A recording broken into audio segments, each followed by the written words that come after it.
عالمی مالیاتی ادارے نے کہا ہے کہ 30 جون 2024 تک پاکستان پر قرض کا بوجھ 820 کھرب روپے ہو جائے گا۔ IMF کے مطابق رواں مالی سال کے دوران قرض میں 118 کھرب روپے تک اضافہ متوقع ہے، کی وجہ سے رواں مالی سال کے لیے مالیاتی خسارہ 82 کھرب روپے سے زیادہ بڑھ جائے گا، جو GDP کے 7.8% کے برابر ہے۔ علاوہ ازیں IMF پاکستان کی کم قرض ادائیگی کی کوششوں پر تیار نہیں ہوا ہے۔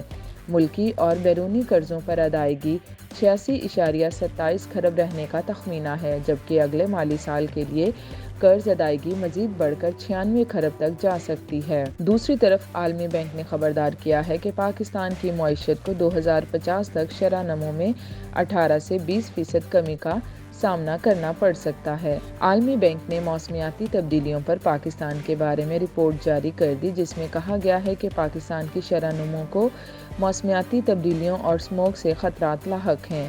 رپورٹ کے مطابق موسمیاتی تبدیلیوں نے پاکستان کو بہت متاثر کیا ہے۔ پاکستان کی معیشت کو 2050 تک شرح نمو میں 18 سے 20% کمی کا سامنا کرنا پڑ سکتا ہے۔ عالمی بینک کی رپورٹ میں کہا گیا ہے کہ پاکستان میں 10 سے 8 لوگ موسمیاتی تبدیلیوں پر فکر مند ہیں۔ پاکستان میں موسمیاتی تبدیلیاں معاشی حالات کی طرح ایک اہم معاملہ ہیں۔ عالمی بینک کا کہنا ہے کہ پاکستان میں موسمیاتی تبدیلیوں کو بچوں کی تعلیم میں شامل کرنے کی ضرورت ہے۔ حکومت نے فی الحال موسمی تبدیلیوں کے تدارک کے لیے بہت کم اقدامات کیے ہیں۔